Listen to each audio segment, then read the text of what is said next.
Hi, Vincent Hall, and welcome to another episode of Anyone Can Draw.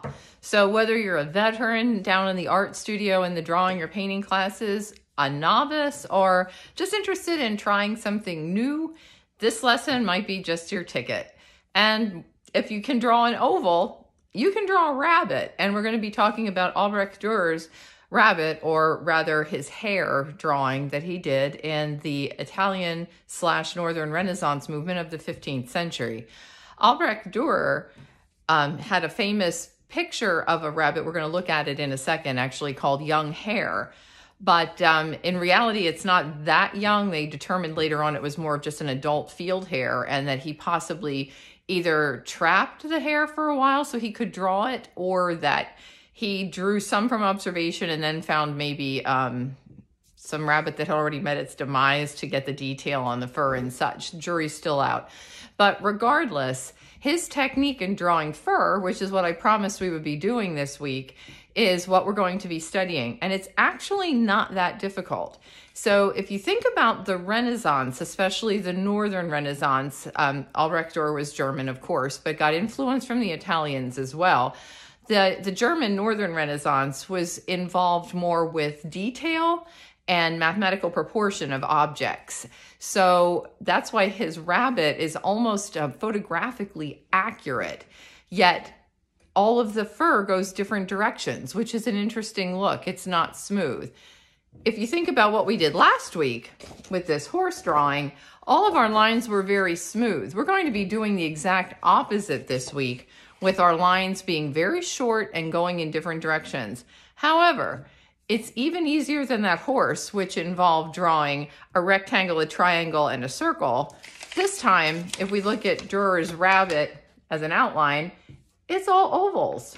Well, and maybe a circle for the head. But you just have to do round shapes, and you can do an Albrecht Dürer rabbit. So we're going to get started. If we look at Dürer's rabbit, we can see, or rather Young Hare, we can see that there's a lot of directional lines, and there's an interesting highlight, and the fur is going almost every which way. If we go in closer, we can see how these lines are all very short staccato lines, if you will. For those of you who are musicians, we all know that means short. And that they all kind of go different directions. If we look here on the computer line, we can see the lines going this way. On the rabbit ear, they're going up another way, and the paw's the same. There's very little outline. All of his edges are softer because he did do the fur right along the edges, and that little tuft of white fur there on the bottom is where there will be an absence since we're using white paper of color. If we look closely at the eye, we can see, just like the horse, there's a little bit of a catchlight, so that should be fun too. We don't need a lot of different colors. We're going to be using primarily yellows, browns, a little bit of black, a little bit of white, and something that you haven't maybe thought of to draw with yet, which is a cup of tea. Did I just say we were drawing with a cup of tea? Yes. And before you think I've lost my mind, understand that tea is actually a pigment, and if you were thinking about true watercolors, you can use tea or coffee to get that sepia brown tone. So if you happen to have some extra black tea lying around, I've been letting 2 bags of Irish breakfast tea seep in a little cup for a while. So I have this nice dark pigment, and I'm going to be using that as my base. So you don't even have to have paint if you want to do this. On the other hand, you don't need to use this tone at all. You can just start with your paper, which I have as white. So you're saying, all right, I do have tea, but I'm not an artist. I don't even have a brush. Probably have a cleaning sponge at home somewhere, so you can use that. So no excuses. We can get started with this no matter what.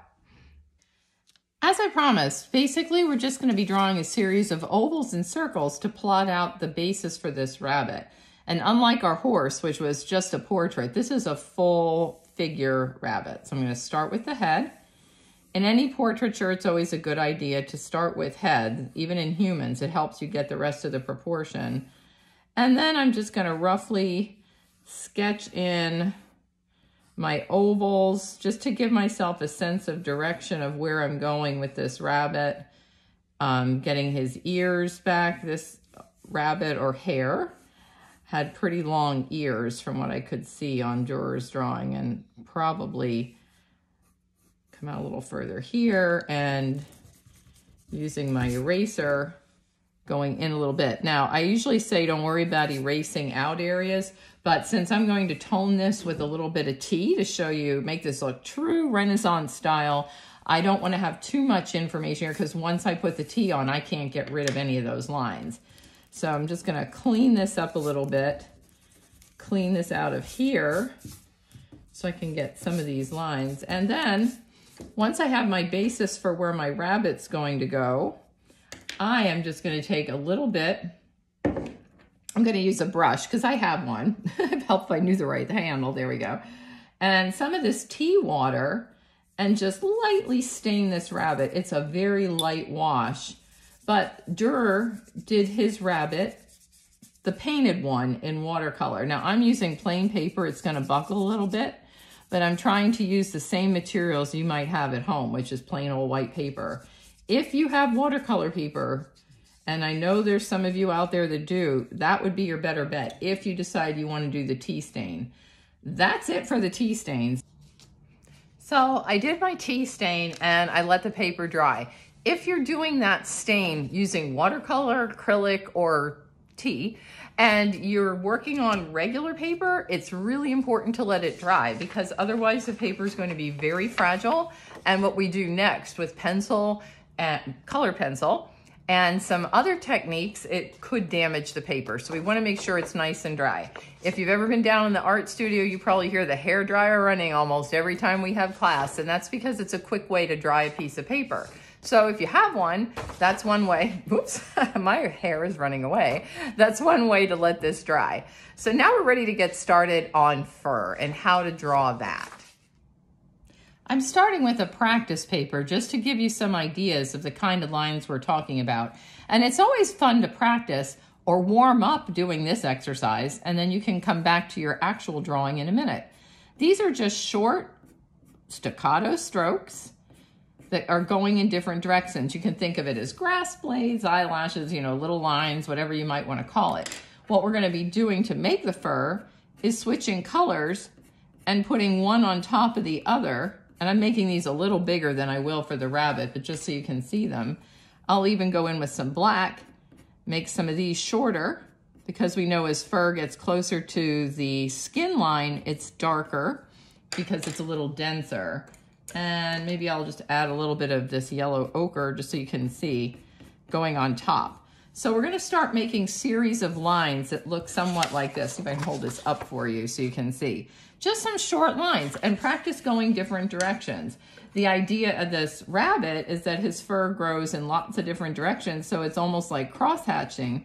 You can practice going around on the other angles, practice going on a different angle across what you just drew. The idea is to build up a bunch of layers. Now there's another technique that I really like, and it's called sgraffito, which is an Italian word for scratching. I'm going to just color in a little bit of this yellow, and you can see here there's not much going on, and I'm going to use that in a minute, so that's why I colored that in. And I'll color in a little bit of brown. And again, not much, just plain old, plain old.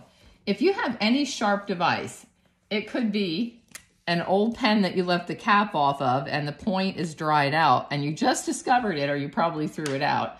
It could be the edge of a fork.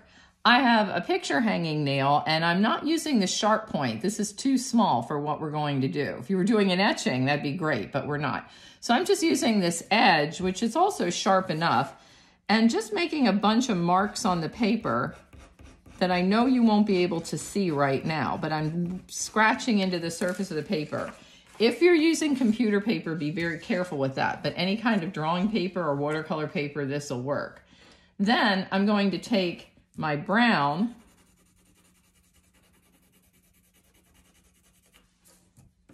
I'm going to press a little bit harder here so you can see it and watch a little bit of the magic show through.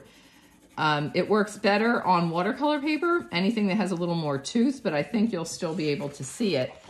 Hopefully you can. Here, there's some white lines showing through, so this will give you texture in the paper and make it look like you drew tiny white hairs. Since my rabbit is stained this color of tea, I'm going to go over this Trying to do this a little harder this time so you can see it. With this scratching tool, and then use the darker color on top of it. And it's going to be a little subtle, but here we go. Now you'll be able to see it. I'll press harder in there. And you should be able to see these white lines showing through. That's another way to draw fur. It's called sgraffito, and it simply means scratching into the surface and those lines appear. If you've ever had the misfortune of writing or drawing on a bumpy table, you've basically done sgraffito, because you know every time you went over that bump, it created another line that you might not have wanted there. But anyway, back to our rabbit. So what we have now is we're going to just start drawing in the rough shading, and I'm looking at Durr's rabbit just to get some ideas. And I'm using long strokes first just to get the baseline for his ears and where there were darker areas. No worries, we're going to go back over all of this. Again, I'm just laying in some tones just to get us started. There's a bit of a shadow coming down his nose, and I'm just giving myself some information of where the heavy shadows are on this rabbit. And then we'll go back in and do some more. And his back haunch, back leg here, is a pretty dark shadow. So I'm just kind of roughing in where I see the shadow on that. A little bit of a shadow in here. This is similar to what we did with the horse, but the similarity is going to end shortly. We're just kind of blocking in basic shadows of where we want some things to go. And then the key is with the rabbit's eye. I'll bring this circle back again. If you see the eye, we have to think about a little bit of a curvature, and the eye is right here and the nose is down here on the end. So if I draw, it's like a basketball. Think of a curve about halfway down the eye. I'm able to draw this rabbit's eye in and kind of block in his nose down towards the bottom. Now remember, rabbits are animals of prey, so their eyes are wider set than a predator. Their eyes are more on the sides because they have to have a way to escape some terrible fate. So their eyes are going to be wider set, and it might look strange to you because remember, they're not people. So we're going to have a whole different type of spacing for the eye. And that's, if you ever drew animals and you got frustrated because they didn't look right, it's probably because you were thinking of how human eyes work, and animal eyes are another ballgame altogether. And I see a pretty dark shadow inside this rabbit's ear. And then this ear kind of turns on an angle. So I'm going to get that shading drawn in too. Okay. That's as much as I'm going to do just to give shadow. And now we're going to spend the bulk of the time doing our short strokes. I'm going to start with a dark brown and just start making marks. This does not go fast, but taking your time and just enjoying it. You know, sometimes you might think it takes too long. You might want to go do something else, come back to it if you get bored. That's okay. But I'm just doing short strokes. Even on the ear, following my lines. And as I get to places like the back of the rabbit here, where we didn't do anything, the key is to not have that solid line, but to do short little strokes. This will give fur and make this rabbit have that very soft, lifelike appearance. Notice as I came around this haunch, I'm changing the angle of my strokes to kind of follow the direction of how that fur would grow. Think of it as growing up and then down again. So I'm just going to keep going around down here. And then where there's little white gaps, the key is to stop, give a little space, and start back up again.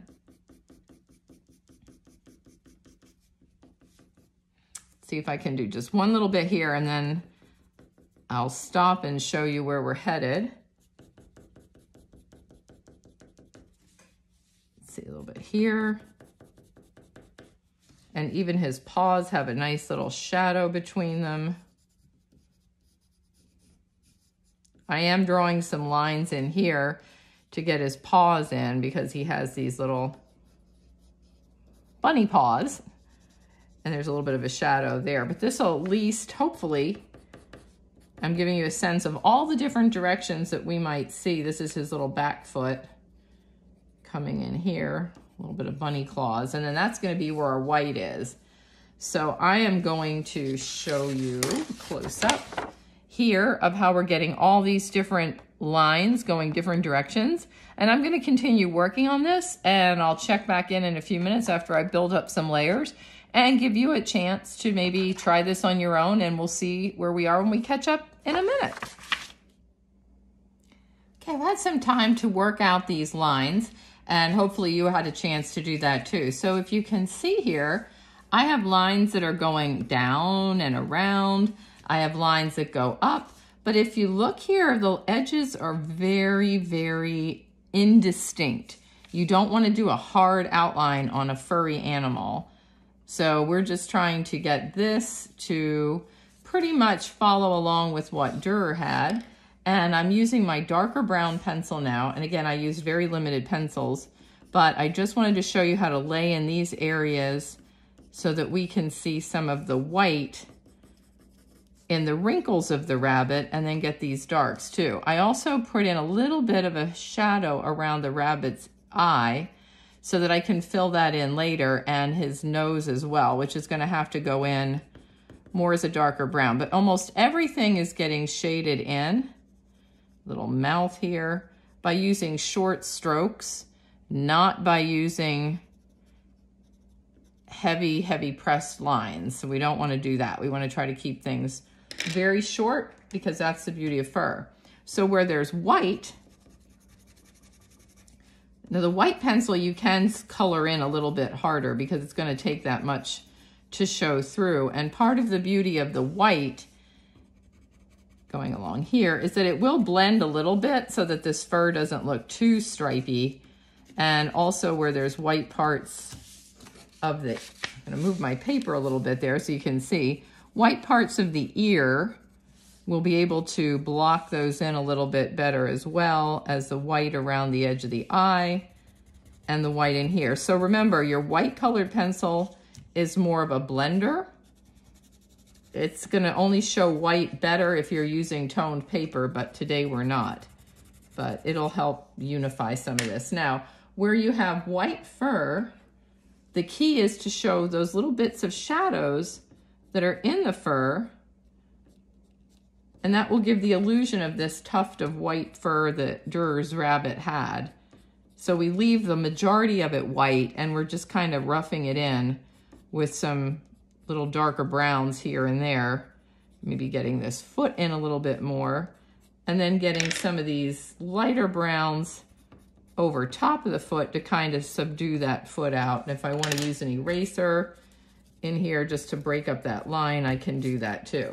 Now I'm going to go to black. And remember, we only use black judiciously in art. We don't want to use it all over. But this rabbit does need to get some of the details put in if we're trying to be true to the form. So I'm using short little strokes here. And his pupil, his eye is not totally black, but we can draw in the pupil here. And there's a little bit of brown in there too. And on this side, because it's just implied, it's just more of a darker area. And now I can go in, because Durer did use black to show the shape of the rabbit's mouth and a shadow that was coming down here into this paw area as well. And I'm noticing my rabbit's position just a little bit lower than Durer's was, and that's okay. You can make these your own. Then the black works really well to get these little fur lines that we weren't able to get to show up as well with some of our other colors.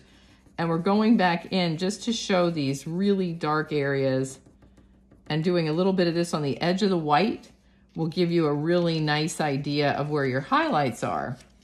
So the absence of color, which on a white piece of paper would be white, is going to be what helps show where some of these things are. So I'm going right along the edge of where I want it to look like a white wrinkle and using my black, just really dark, but short. That is the key, short strokes. And going back in here, going a little bit further up on his head, and I will stop for a minute and show you where we are with this whole thing. He's got a really interesting little wrinkle that comes down his snout. Bring the nose out a little bit here. And then maybe go back in with some brown because he doesn't have white in here, and just kind of sort of fill that in a little bit. Fill in this eye. He did not have a white eye, but he does have white around the eye. So I'm just making lines to kind of simulate that. And he had some white in here on the cheekbone as well. Changing my strokes, going the opposite direction. So I kept going in opposite directions, and you can see I've really started to build up layers here. The last thing I'm going to do is just get an idea, pull up my computer there again, of where the darkest darks are, because right next to the darkest darks, there's usually some light highlights. And we can see here, just by giving some of these little dark edges, I'm going to simulate the white fur, which hopefully we will see here in a minute, and build in these dark areas where the haunches are. So I'm going down, I'm going around, I'm going up. I just don't want anything to be a super hard edge on this. And then right back in here where the head is, I'm just giving further emphasis of this shadow just to really kind of round things out. There we go. So I think I'm pretty much finished. Here's my version of a Durer rabbit. It's a little different in proportion than Albrecht did, but that's the joy of trying to do something with an object that already exists and make it your own. The one thing I think I would add is probably just maybe drawing a few little whiskers. Just kind of go over this way, go over this way, just some thin little lines. The key is make them light, make them short. See how I'm doing this like I'm almost brushing something away? That's how you might want to make that. They also have whiskers over their eyes, so I'll do a few of those. Durer has a shadow on his rabbit over here because the light was coming from the left. So I'll just roughly draw in a little bit of a shadow. Gives the little rabbit a sense of place. You don't have to draw in a shadow if you don't want, but no, we'll just give him a little place to live here, I guess, in this whole picture. So here's my version of Albrecht Durer's rabbit. And as we can see, if I bring my computer over, there we go, you can see how Durer did his rabbit too.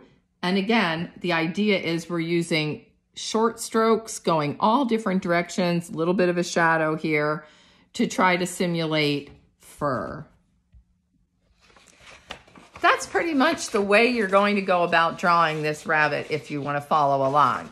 It is a lot of strokes, a lot of definition, but no harsh outlines. We want to see all these little rough edges that are going on here along the bottom where this white fur extended out and it blends in.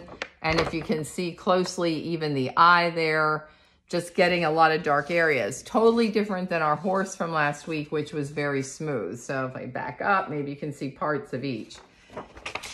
Drawing animals is a lot of fun, and trying animals you're not familiar with even more so. If you aren't interested in a rabbit, the fur can translate to our common domestic pets like dogs and cats, or hamsters, guinea pigs, let's see, maybe a sloth. I don't think you have a pet sloth, but they're kind of furry too. Orangutans, tigers, of course, any kind of feline animal in the wild might have a lot of soft fur as well. Groundhogs, they got short little furry areas too, so experiment with it. This time, try something that has rough, short lines instead. I hope you enjoyed this week's segment of Anyone Can Draw, and I'll be back next week with another episode and another fun project for you to try. Till then, stay well and have a nice rest of your day. Vincent Hall, I will see you soon.